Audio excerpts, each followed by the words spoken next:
Assalamualaikum warahmatullahi wabarakatuh. Alhamdulillahirabbil alamin. Wassalatu wassalamu ala Rasulillahil karim wa ala alihi wa sahbihi ajma'in. Wa ba'du. Saudara-saudariku, apa kabar? Semoga senantiasa dimuliakan oleh Allah Subhanahu wa taala, diberikan kesehatan yang prima dan tentunya kemampuan untuk memaksimalkan ibadah hingga kita tuntaskan di hari ke-17 bulan Ramadan tahun 1441 Hijriah ini. Ya, Masya Allah, tak terasa ya, kita sudah berada di tanggal 17 Ramadan. Berarti sudah 17 hari kita menunaikan puasa, diisi dengan ibadahnya sampai dengan hari ini. Tentu tidak ada harapan terbaik sampai dengan detik ini kecuali permohonan kita kepada Allah agar Allah berkenan menerima seluruh amal ibadah yang telah kita tunaikan dan mengabulkan doa-doa yang telah kita panjatkan serta mengampuni dosa-dosa yang telah kita sesali dan telah kita tangisi itu. Hari ini akan menjadi spesial dalam pembahasan kita karena akan terkait erat dengan peristiwa yang sangat dahsyat yang banyak dibincangkan oleh para ulama, walaupun sebagian ada ikhtilaf tapi itu kecil ya, tidak menghilangkan esensi tentang kemuliaannya, yaitu peristiwa tentang nuzul Al-Quran. Baik, nuzul Al-Quran. InsyaAllah saya tuliskan dulu dalam bahasa Arabnya, kemudian seperti biasa kita coba analisis pemaknaannya supaya mendapatkan makna yang lebih lengkap dengan izin Allah Subhanahu wa ta'ala. Baik, nuzul berarti turun, secara singkatnya demikian ya. Di kosakata Al-Quran setidaknya ada dua kata ya yang menunjukkan makna turun. Ada habata ya, ada nazala, min nazala yanzilu nuzulan, kata nazala ya. Ada yang menggunakan kata habata, yahbitu, ha, ba, dan ta ya. Dua-duanya dimaknai dengan turun. Hanya secara singkat kita bisa bedakan. Jika habata itu bermakna turun secara fisikal untuk beraktivitas ya, jadi turun secara fisikal untuk beraktivitas, membangun aktivitas, membangun pekerjaan ya, membangun kreasi dan seterusnya, itu menggunakan kata habata. Dan menempat ya, sifatnya menempat. Kita beri contoh, misal Nabi Adam alaihissalam yang beserta istri beliau tercinta ketika diperintahkan oleh Allah untuk turun ke bumi memulai aktivitasnya sebagai khalifah ya, karena hikmah penciptaan manusia saat Adam pertama diciptakan ya, di Quran surah ke-15 ayat ke-28, wa idh qala rabbuka lil malaikati inni khaliqun basyara, saat awal diciptakan diberikan fungsi untuk menjadi khalifah di bumi. Quran surah kedua Al-Baqarah ayat ke-30, wa idh qala rabbuka lil malaikati inni ja'ilun fil ardi, bukan fis sama ya, ketika Allah infokan Rabbu Muhammad SAW kepada malaikat-malaikat pada saat itu dan sebagian kalangan jin bahwa Allah akan menugaskan khalifah yang beraktivitas di bumi ya, fil ardi khalifah.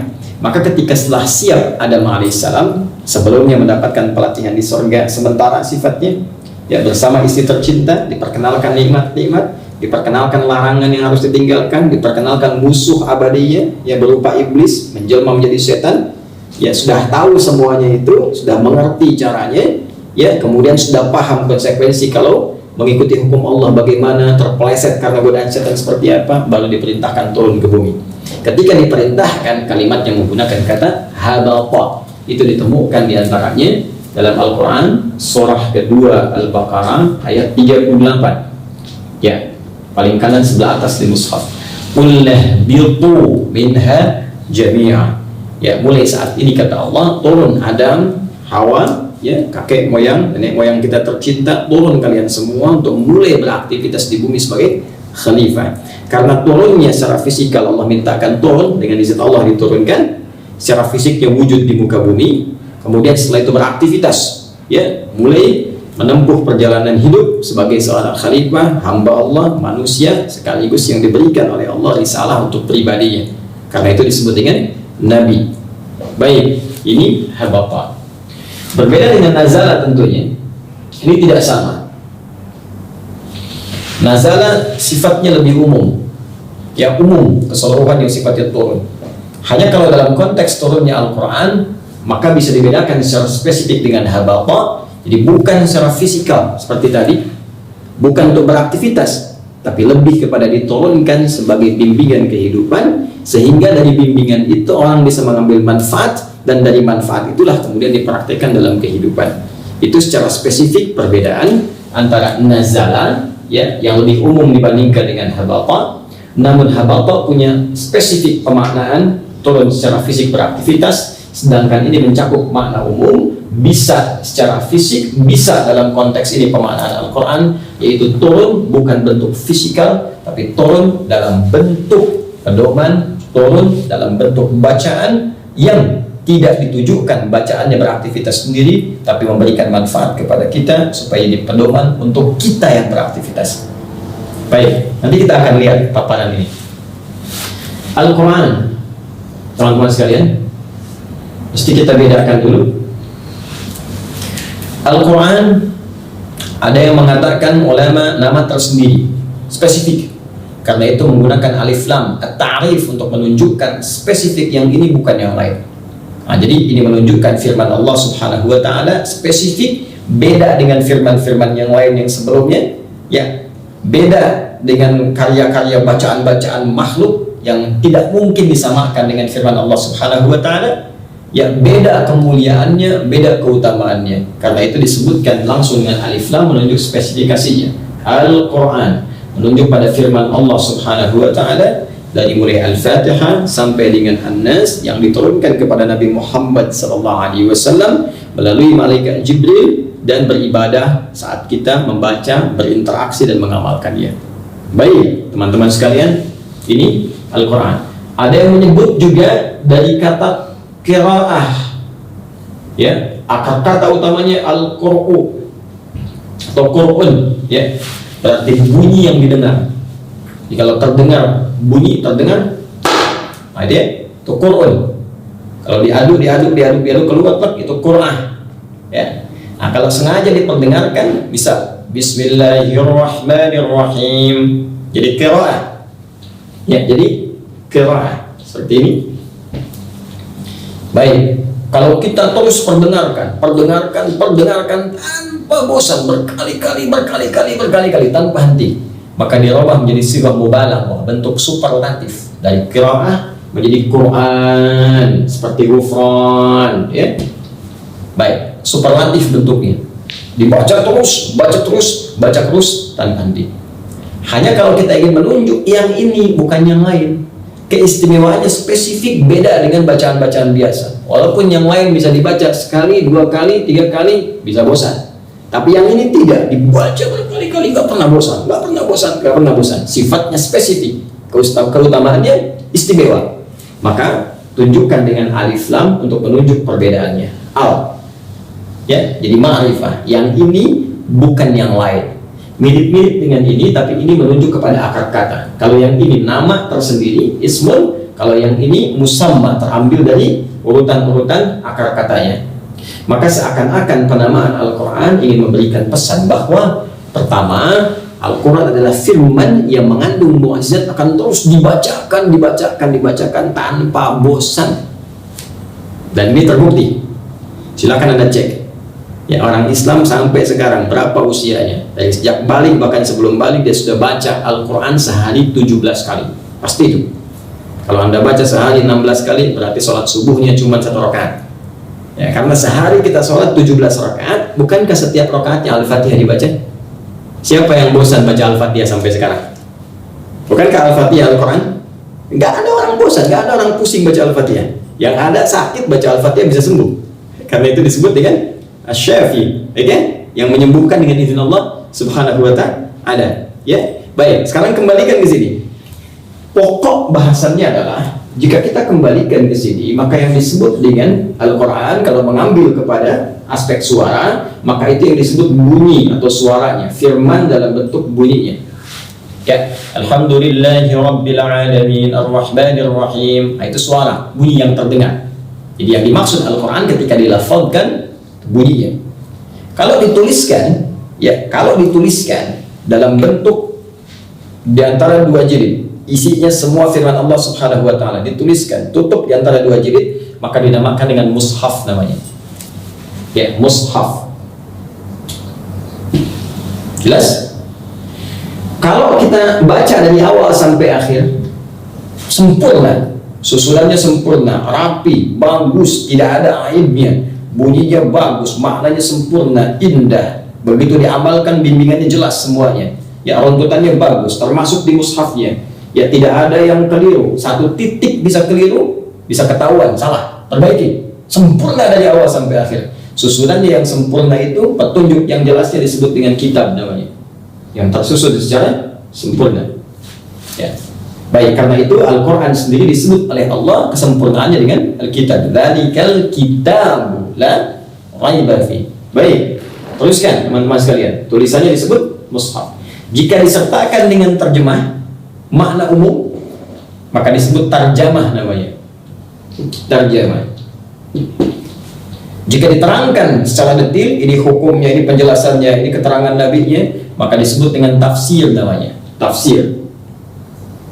Ya, tafsir Al-Quran, tafsir yang menjelaskan firman-firman Allah Subhanahu wa ta'ala. Jadi kalau disebutkan bacaannya, lafaznya, itu namanya Quran, bacaan.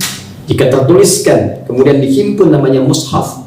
Tapi ingat, karena mushaf mengandung firman Allah Subhanahu wa ta'ala, maka kita berkomunikasi, ya, kemudian berinteraksi dengan mushaf. Saya katakan berkomunikasi karena para ulama kita saat baca mushaf pun itu seakan-akan sedang berkomunikasi dengan Allah Subhanahu wa ta'ala, merasakan ayat itu sedang berbicara tentang dirinya, ditujukan kepada dirinya.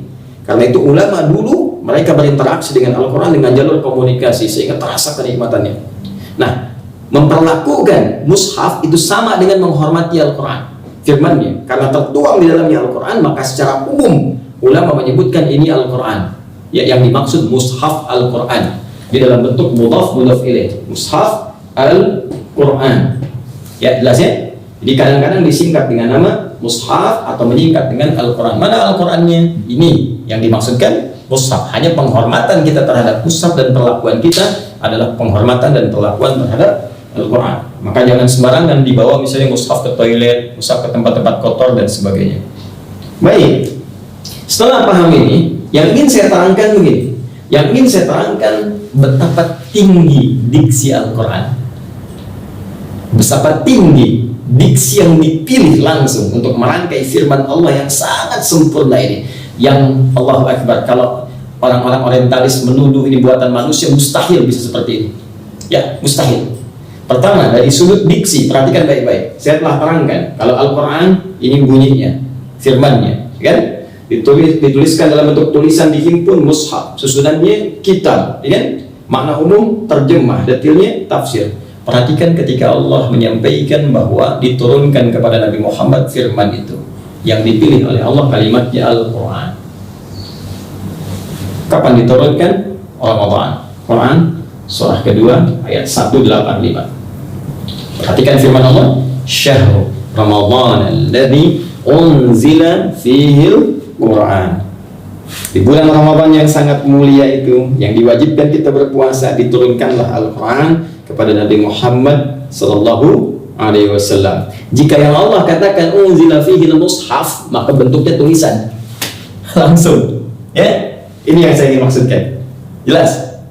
Tapi ketika disampaikan Al-Quran, yang turun firmannya, ya, yang turun kalimat-kalimatnya, dan dahsyatnya kalimat itu bisa disimpan, dimasukkan dalam jiwa kita untuk dihafalkan, sehingga tanpa mushaf pun ini bisa dibawa dalam kehidupan kita. Allahu Akbar. Ke kantor bawa Quran, ya, ke kampus bawa Quran, mau tidur Quran hadir dalam jiwa, ya. Itulah keindahan ketika Allah menurunkan firman-Nya dengan bahasa Al-Quran. Satu. Namun bukan ini yang akan kita ulas dengan lebih dalam. Ini baru pemaknaan saja, ya, dan tentunya akan lebih detail kalau waktu kita lebih panjang daripada ini. Yang ingin saya sampaikan adalah apa istimewanya Al-Quran ini sampai menjadi pembahasan yang sangat utama. Teman-teman sekalian, ada hal yang sangat luar biasa di balik turunnya Al-Quran ini yang akan kita bagi kepada dua bagian utama. Satu, tentang keistimewaan Al-Quran yang langsung diberikan isyarat oleh Allah Subhanahu wa Ta'ala. Saking istimewa dan agungnya, tidak diturunkan oleh Allah Al-Quran ini kecuali bersanding dengan semua hal yang juga istimewa. Mari kita lihat. Satu, dari segi waktu, ya. Yang kedua, dari segi pilihan Rasul. Baik. Yang ketiga, kita turunkan dari segi pilihan malaikat, sulus sama. Kita batasi dulu sampai di sini, ya. Atau kalau mau tambahkan, dari segi keutamaan mukjizat yang terkait dengan pahala, ya. Jadi kalau dulu mukjizat para nabi, para rasul terkait menunjukkan kehebatan dan kebenarannya sebagai seorang rasul, buktinya mukjizat. Apa buktinya Anda rasul? Mukjizat. Apa mukjizatnya? Bagi Musa tongkat, ya, yang berubah jadi ular yang besar, bisa kemudian membelah lautan dan seterusnya. Nabi Isa punya mukjizat tersendiri, ya. Hanya apakah mukjizat itu saat bersamaan melahirkan pahala? Belum tentu. Apakah mukjizat itu saat bersamaan memberikan manfaat langsung kepada umat sampai hari kiamat? Belum tentu. Sekarang kita lihat Al-Quran. Dari segi waktu, Allah memilih waktu terbaik untuk menurunkan Al-Quran kepada Nabi Muhammad SAW saat diturunkan itu di bulan Ramadan. Ya, silahkan Anda cek teman-teman sekalian. Dari 12 bulan, setahun 12 bulan yang kita lalui, terutama bulan Hijriyah, ketika Al-Quran diturunkan dipilih bulan yang terbaik, bulannya bulan Ramadan. Di sana banyak pahala berlimpah seperti kita rasakan saat ini. Tenang kita menunaikan ibadah, ya, menyatu kita dalam ukhuwah Islamiyah, maghfirah kita dapatkan. Begitu turun Al-Quran dipilih bulan yang sangat baik. Allahu Akbar. Baik, dari segi waktu. Kedua, Rasul yang dipilih pun oleh Allah Subhanahu wa Ta'ala bukan Rasul biasa, tapi Rasul yang paling istimewa. Allah tidak memilih Nabi Sulaiman alaihissalam, Allah tidak memilih sebelumnya Nabi Ibrahim alaihissalam, Allah tidak memilih kemudian Nabi Musa alaihissalam, Nabi Isa alaihissalam, tapi yang dipilih Rasul yang paling utama, Muhammad sallallahu alaihi wasallam. Yang sebelum Nabi Muhammad bahkan terlahir ke muka bumi, semua para Nabi dan Rasul diminta perjanjian oleh Allah, ditampakkan tanda-tanda kenabian Muhammad SAW, dan diambil perjanjian dengan semua Rasul, diambil perjanjian dengan semua Rasul untuk membaiat Nabi jikalau Nabi Muhammad kemudian terlahir di masa mereka, dan diminta untuk ikut syariat Muhammad SAW, bahkan menolong dakwahnya. Itu diabadikan dalam Al-Quran surah ketiga Ali Imran ayat ke-80, ya, paling kiri agak sedikit ke bawah, ya. Wa idh akhadallahu mitsaqan nabiyyin lama ataitukum min kitabin wa hikmatin thumma ja'akum rasulun musaddiqun lima ma'akum, ya, la tu'minunna bihi wa la tansurunna qala aqrartum ala dhalikum isri qalu aqrarna qala fashhadu wa ana ma'akum minasyahidin. Ya, kata Allah, dan ingatlah ketika Allah mengambil perjanjian dengan semua nabi yang bertugas di muka bumi, ya, ketika diberikan kepada mereka kitab khusus, hikmah ilmu, ya, hikmah kebijakan, hikmah amal-amal soleh jadi teladan untuk umatnya, sampai diambil perjanjian ketika datang nanti satu orang Rasul yang spesial, seorang Rasul yang utama yang akan membenarkan risalah kalian, dan dia membawa syariat nanti. Kata Allah, kalian harus beriman kepadanya, ikut syariatnya, tolong dia dalam dakwahnya. Apakah kalian mau menyaksikan itu, komitmen dengan saya? Mereka berkata, kami berkomitmen ya Allah, kami bersaksi. Allah kemudian menyampaikan, fashhadu ana ma'akum minasyahidin, maka saksikan, aku menjadi saksi bagi komitmen kalian semua. Satu-satunya nabi yang belum terlahir ke bumi, tapi semua nabi yang pernah bertugas di bumi dibuat komitmen oleh Allah untuk menolongnya, Nabi Muhammad SAW.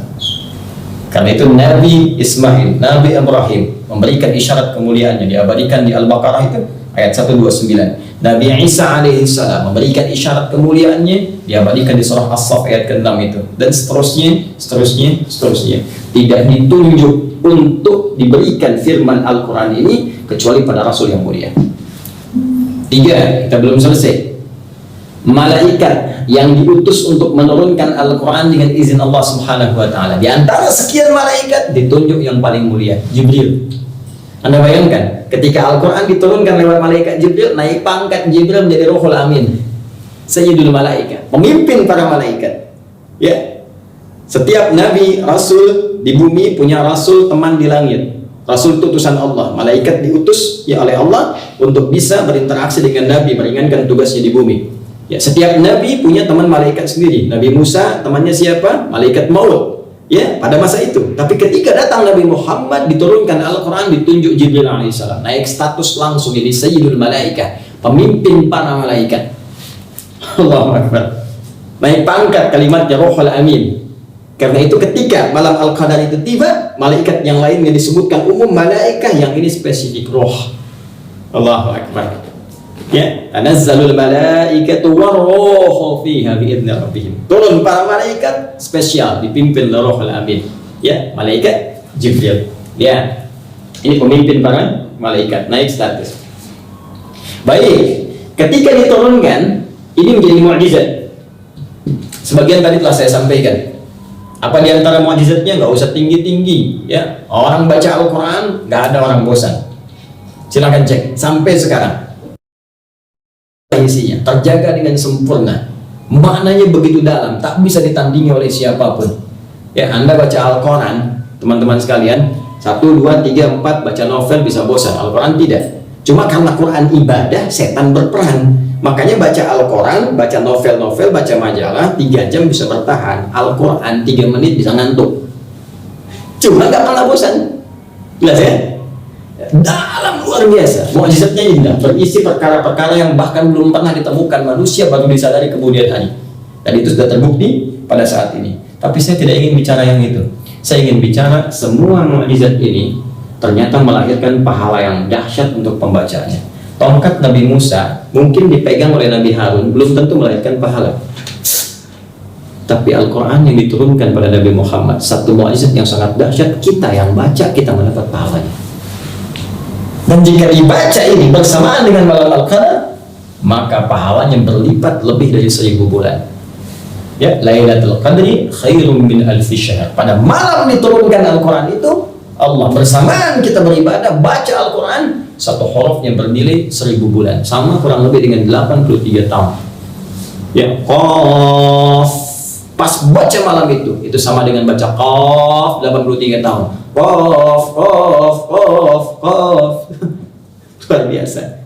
Jadi ini yang paling dahsyat dari Al-Quran, ketika ini diturunkan punya nilai keistimewaan yang tadi disebutkan. Nah, sekarang yang ini saya maksudkan pengertian terbaliknya. Jika Al-Quran diiringi dengan segala keistimewaan ini saat diturunkan pada Nabi Muhammad SAW, jika tidak ada maknanya, jika tidak ada perannya, maka mustahil mendapatkan semua fasilitas ini, semua keistimewaan ini. Ini menunjukkan ada sesuatu yang sangat penting dalam Al-Quran. Dari peristiwa itu, dari sejak diturunkannya itu, saking pentingnya Allah memilih tokoh-tokoh istimewa, waktu istimewa, keadaan yang istimewa tentang turunnya. Maka yang penting kita gali, apa sesungguhnya fungsi utama dari Al-Quran itu, sehingga saking istimewanya Allah menunjuk dan memilih hal-hal yang paling istimewa saat Al-Quran ini menjadi mukjizat yang diturunkan pada Nabi Muhammad Sallallahu Alaihi Wasallam. Baik, untuk mendapatkan itu kita akan coba hapus jenak dulu. Ya, Anda tarik nafas dalam hitungan kelima, baru kemudian kita tersambung kembali. Ya, Bismillah. 1, 2,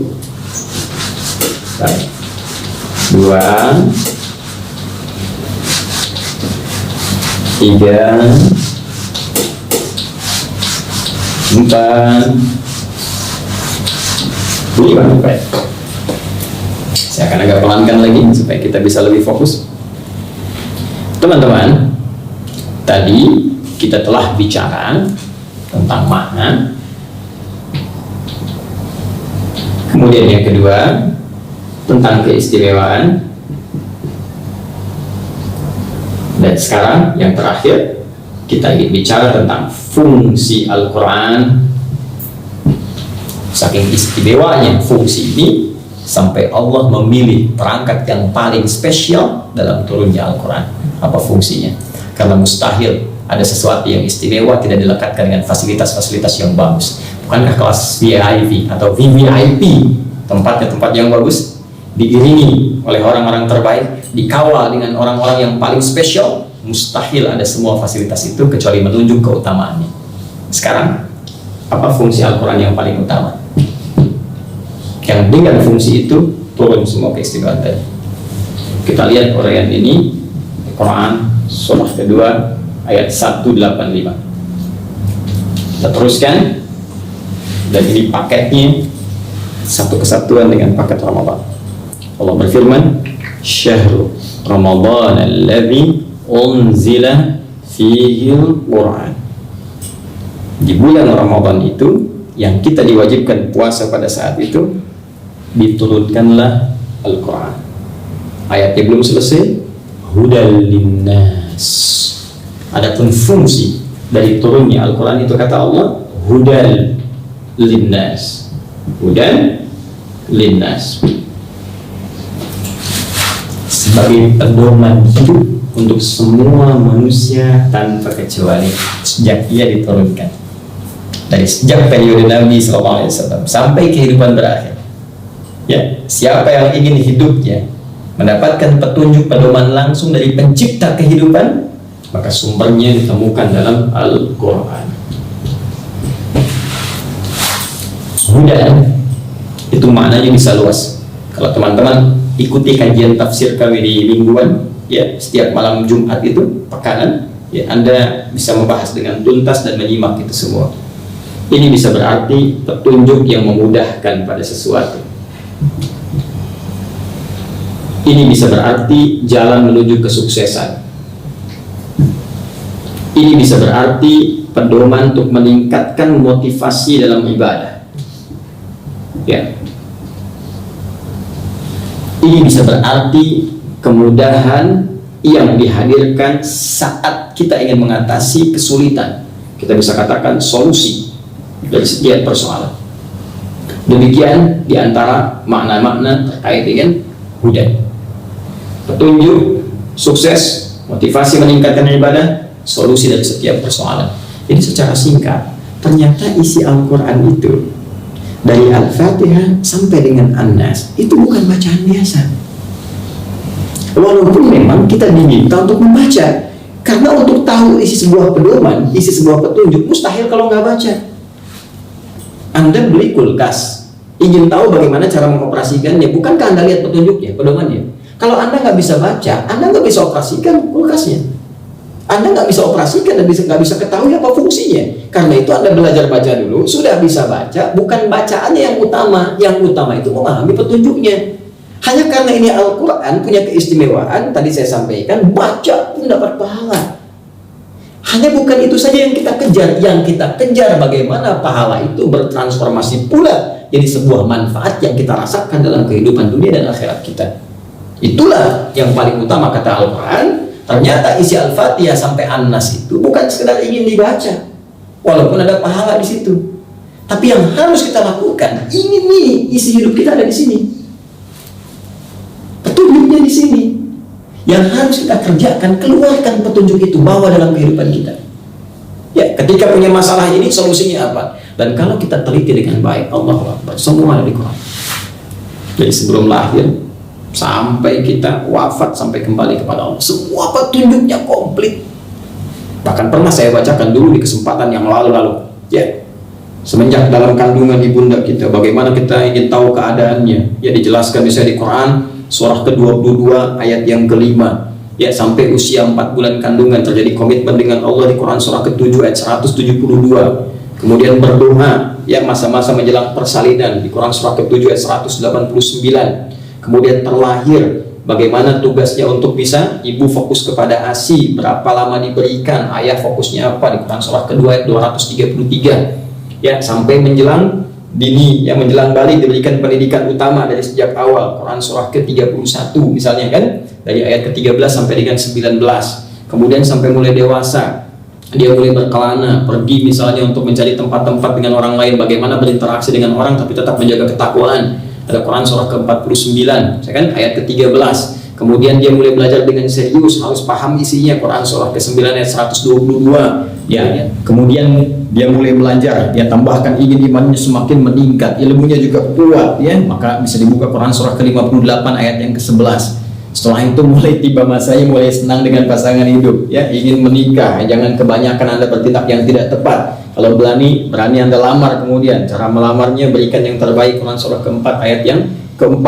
Kemudian menikah, turun bimbingan Quran surah ke-30 ayat 21. Sampai berumah tangga, belajar dulu, ini tugas suami, ini tugas istri, supaya paham apa persoalan yang akan dihadapi. Quran surah ke-4 ayat 34-nya. Bahkan diurutkan di situ bagaimana kehidupan rumah tangga. Mungkin akan ada masalah begini, miskomunikasi, persoalan dengan mertua, persoalan macam-macam, ya, sampai ke persoalan yang sulit dihadapi sendiri, mesti dihadapi dengan orang ketiga sebagai bahan konsultasi. Ada di Quran surah ke-4 ayat 35-nya. Setelah itu tugas suami dibagi untuk bekerja. Ini kamu yang cari nafkah. Ada yang standar Quran surah kedua ayat 168. Kalau ingin agak spesial Quran surah kedua ayat 172. Kalau lebih spesial lagi Quran surah ke-7 ayat 96. Hanya dalam persaingan itu terkadang ada hal yang tidak normal. Mesti Anda berlindung kepada Allah, rajin tahajud supaya diberikan solusi, ya, dijauhkan dari orang-orang yang mengganggu. Turun Quran surah ke-17, ya, dari ayat 79 sampai dengan 82-nya.